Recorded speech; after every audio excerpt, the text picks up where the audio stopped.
Bonjour, bienvenue dans la série sur les vecteurs.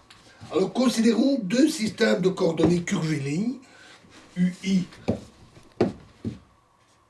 et U'K, qui sont liés entre eux par les relations UI égale des fonctions UI de U'1 jusqu'à U'N, et U'K, c'est les fonctions U'K de U1 jusqu'à UN,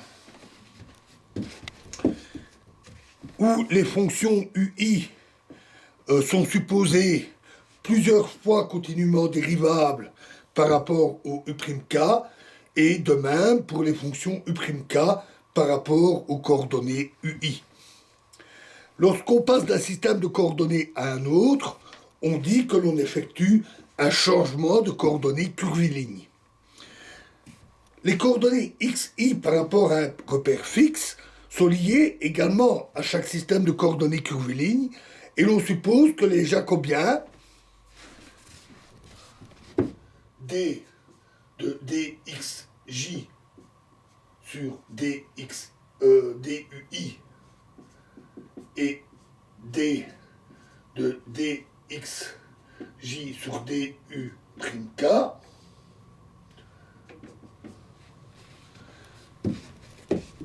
sont différents de zéro, par hypothèse, sur les hypothèses qu'on consiste sur les systèmes de coordonnées curvilignes. Dans ce cas, le jacobien DUI d de DUI sur DU'K est également non nul, puisque l'on a la relation tout à fait classique que d dxj par rapport à DUI fois DUI,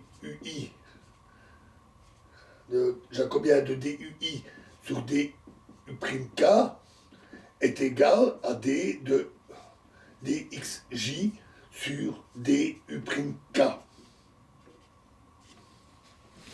Qu'on vérifie aisément. Et bien entendu, puisque ces deux-là sont non nuls, ben celui-là est non nul aussi. Donc le passage d'un système à l'autre ne pose pas de difficultés techniques.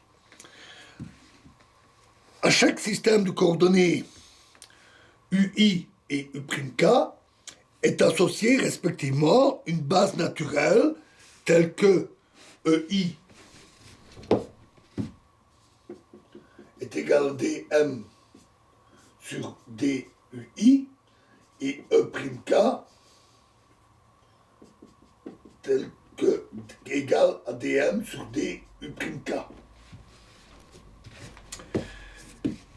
Le calcul des relations entre le vecteur de ces deux bases s'effectue en utilisant la formule de dérivation des fonctions composées, qui ne présente pas de difficulté particulière, c'est-à-dire E'K, qui est donc égal à dm sur du'K, est égal à dm sur dui fois du'K sur dui sur du'K.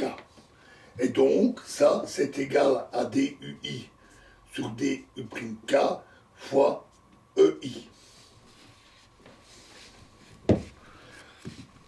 Inversement, le développement de la dérivée de dm sur dui conduit à la relation EI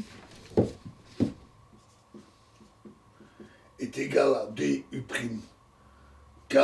sur dui fois E'K.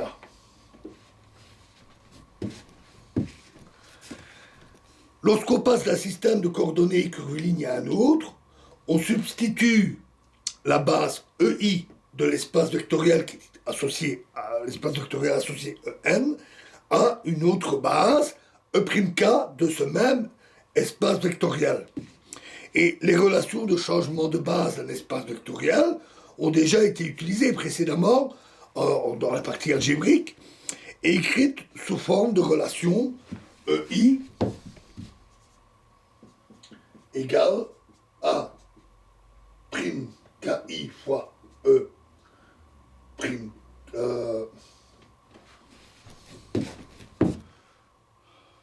oui, AKI, j'ai renversé, ça me bien. Oui, E prime K, voilà, et E prime K égale AIK fois EI. Et en comparant avec les relations précédentes, et en identifiant les coordonnées des mêmes vecteurs de base, les coefficients, pardon, des mêmes vecteurs de base, on a alors que A'Ki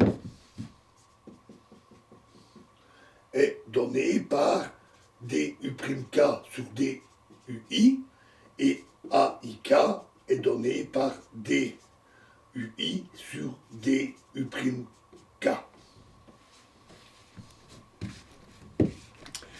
En conclusion, à tout système de coordonnées curviligne UI et U'K sont associés respectivement en un même point M de Hn.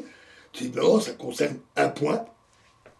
On peut faire l'opération en tout point, bien entendu, mais le changement de base, c'est en un point donné, puisque là, le repère, la base n'est pas fixe, contrairement au cas des bases de données rectilignes, les coordonnées rectilignes. Donc en un même point de Hn, on a des repères naturels MEI et ME'K, dont les bases naturelles sont reliées par les relations ici. Et à tout changement de coordonnées curviligne correspond à un changement de base donné par ces formules. La notation abrégée des dérivées partielles qu'on a vues permet d'écrire les formules de changement de base sous une forme un peu plus compacte. DI de U'K et DK de UI, tout simplement. Donc voilà pour le changement de coordonnées. Il nous reste un petit bout à voir avant de passer à des exercices.